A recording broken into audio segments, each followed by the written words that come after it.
नमस्कार दोस्तों, एक और वीडियो में आपका स्वागत है। इस वीडियो में हम प्रॉफिट एंड लॉस के क्वेश्चन सॉल्व करेंगे और ये इसका पार्ट 2 है। आप जाकर पार्ट 1 भी देख लीजिए जिससे कि आपको इसके क्वेश्चन आसानी से समझ में आ जाएं। तो चलिए वीडियो को शुरू करते हैं। पहला क्वेश्चन लिखा हुआ है, एक दुकानदार ने कुछ वस्तुएं 77 रुपए में प्रत्येक की दर से बेची और 40% का लाभ कमाया। इसका मतलब क्या हो जाए कि एसपी उसका दिया हुआ है 77 रुपए और इस 77 रुपए में उसे 40% का लाभ हुआ। तो अगर सीपी हो जाएगा 100%, तो 100% में 40% का लाभ, इसका मतलब ये कितने में हो जाएगा 140%। तो 140% की वैल्यू हो जाएगी 77 रुपए। आगे लिखा हुआ है कि यदि लाभ 6% हो तो प्रत्येक वस्तु का विक्रय मूल्य क्या होगा। मतलब कह रहे हैं कि अगर यही प्रॉफिट जो है 40% ना होकर के केवल 6% होता तो विक्रय मूल्य क्या होगा। तो विक्रय मूल्य हो जाएगा कितना, 100 में 6% का फायदा मतलब 106%। तो इसको हम SP1 मान ले रहे हैं, इसको SP2। तो हमें 140% की वैल्यू पता है और हमें 106% की वैल्यू बतानी है। तो इसको हम ऐसे लिखेंगे कि 140% कितने के बराबर है, 77 के बराबर है। 140% 77 के बराबर है, हमें चाहिए 106% की वैल्यू। तो 106% कितना हो जाएगा, 77 बटे 140 मल्टीप्लाई बाई 106। जिसकी वैल्यू हमें पता रहती है उससे हमें डिवाइड करना होता है और जिसकी वैल्यू हमें निकालनी होती है उसे हम मल्टीप्लाई करते हैं। अगर इसको हम सॉल्व करेंगे तो यहाँ पर कितने से काट सकते हैं, इसको काट देंगे अगर हम 7 से तो 11 बार में जाएगा, 7 से इसको काट देंगे तो 20 बार में जाएगा, और इसको 2 से काट देंगे तो 10 बार में जाएगा, 2 से इसको काट देंगे तो 53 बार में जाएगा। ऊपर मल्टीप्लाई करेंगे तो 11 तिया 33, हासिल 3 आ जाएगा, 11 पचे 55, 3 58, और नीचे 10 है तो एक अंक के बाद दशमलव लग जाएगा, यानी कि 106% की वैल्यू कितनी आ जाएगी, 58.3 रुपए। यानी कि अगर 6% का फायदा होगा तो वस्तु की कीमत कितनी हो जाएगी, 58.3 रुपए। यही इस क्वेश्चन का आंसर हो जाएगा। दूसरा क्वेश्चन देखते हैं। लिखा हुआ है, एक दुकानदार को एक वस्तु को 1980 में बेचने पर 10% की हानि हुई। तो अगर हम सबसे पहले सीपी मानते हैं कि सीपी हमारा कितना है, 100% है। तो क्वेश्चन में लिखा हुआ है कि इसको अगर वो 1980 में बेचता है, यानी कि सेलिंग प्राइस कितना 1980 में बेचता है, तो उसको 10% की हानि होती है। तो यहां से अगर 100% में अगर 10% की उसको हानि हो जाएगी तो कीमत कितने की हो जाएगी, 90% की कीमत हो जाएगी। आगे लिखा हुआ है कि 15% का लाभ प्राप्त करने के लिए उसे कितने में बेचना होगा। तो अगर इसी में उसे 15% का और फायदा चाहिए तो 15% का फायदा पाने के लिए उसे 115% में बेचना होगा। ये हो जाएगा हमारा SP2, ये हो जाएगा SP1। मतलब अगर 100 में उसे 15 का फायदा चाहिए तो जाहिर सी बात है कि 100 में अगर 15 और चाहिए तो उसे 115 में बेचना होगा। तो हमें 90% की वैल्यू पता है और हमें 115% की वैल्यू बतानी है। तो इसको हम कैसे निकालेंगे कि 90% की वैल्यू हमारे पास दी हुई है, कितनी है, 1980 रुपए। हमें बतानी है 115% की वैल्यू, तो वो कितनी हो जाएगी, 1980 डिवाइड बाई 90 और मल्टीप्लाइड बाई 115। तो ये कितना हो जाएगा, जीरो से जीरो कैंसिल हो जाएगा, 9 से इसको काटेंगे तो 9 दूनी 18, 9 दूनी 18, 22 से इसको मल्टीप्लाई करेंगे तो 22 पंचे 110 हासिल 11, 22 एकम 22 11 33 की 3 हासिल 3, 22 एकम 22 3 25। तो 2530 रुपये हमारे क्वेश्चन का आंसर हो जाएगा।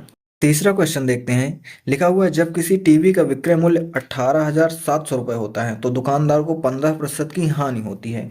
मतलब कह रहे हैं कि अगर एसपी जो है वो 18,700 रुपये होता है तो 15% की हानि होती है। तो 100 में 15% की हानि मतलब कितना हो जाएगा, 85%। आप इसको अब डायरेक्ट समझिए, 15% की हानि होती है मतलब ये हो जाएगी 85% की वैल्यू।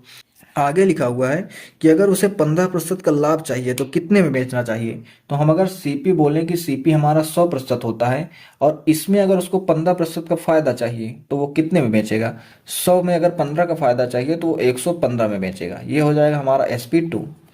तो हमें 85% की वैल्यू पता है और हमें 115% की वैल्यू बतानी है। तो इसको हम ऐसे लिखेंगे कि 85% की वैल्यू कितनी है हमारे पास, 18,700 रुपये।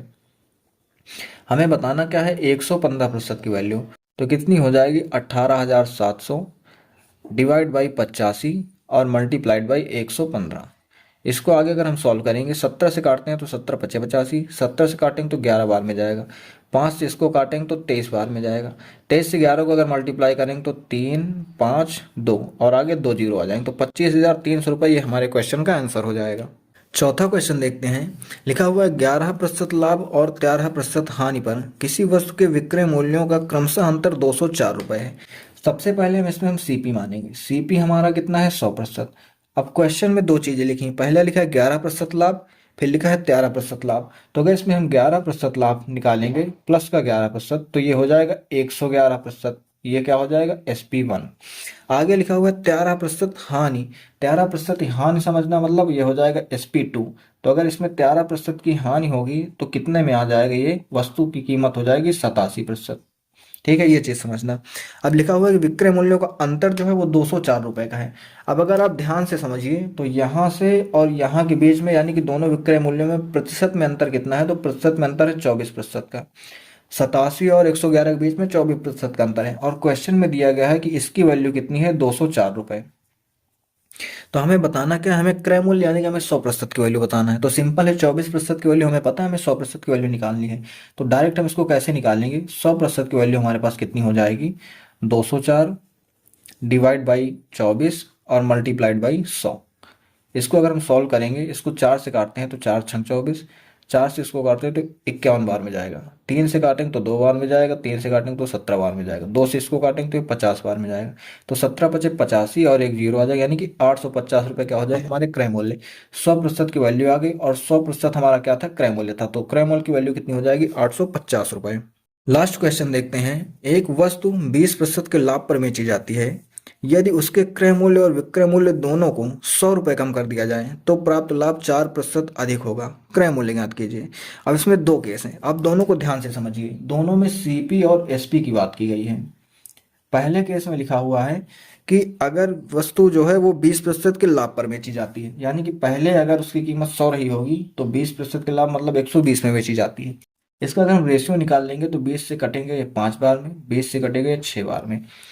आगे लिखा हुआ है दूसरी कंडीशन की, अगर दोनों में 100 रुपये कम कर दिया जाए तो प्राप्त लाभ 4% अधिक होगा। यानी कि पहले 20% का लाभ हो रहा था, अब 24% का, 4% ज्यादा मतलब 24% का लाभ होगा। तो दूसरी कंडीशन में क्या लिखा हुआ है कि क्रय मूल्य अगर 100 है तो लाभ कितने का होगा, 24 का, यानी कि 124 में बिकेगी। इसका भी अगर हम रेशियो ले लेंगे तो इसको हम 4 से काटेंगे तो ये 25 बार में जाएगा, इसको 4 से काटेंगे तो 31 बार में जाएगा। अब इसको सॉल्व करने के लिए हम क्या करेंगे कि यहाँ पर हम देखते हैं दोनों में गैप कितना है। गैप हमको देखना पड़ेगा। दोनों में हम गैप देखेंगे तो यहाँ पर 1 यूनिट का है और यहाँ पर कितने का है, यहाँ पर 6 यूनिट का है। गैप हमको बराबर करना पड़ेगा, तभी हम क्वेश्चन को आगे सॉल्व कर पाएंगे। तो ऊपर वाले में हम 6 से मल्टीप्लाई करेंगे और नीचे वाले में हम 1 से मल्टीप्लाई करेंगे।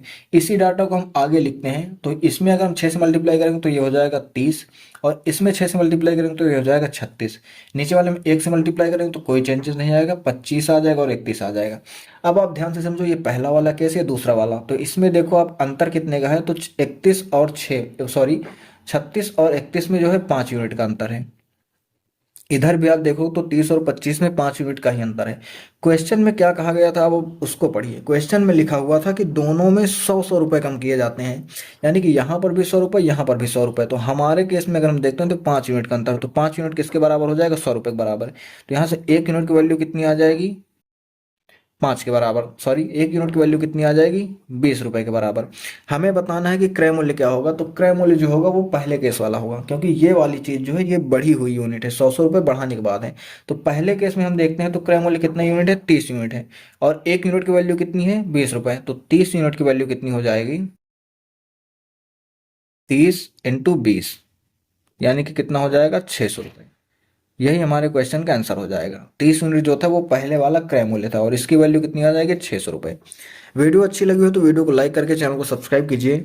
नेक्स्ट वीडियो आपको किस टॉपिक पर चाहिए ये हमें कमेंट करके जरूर बताइए।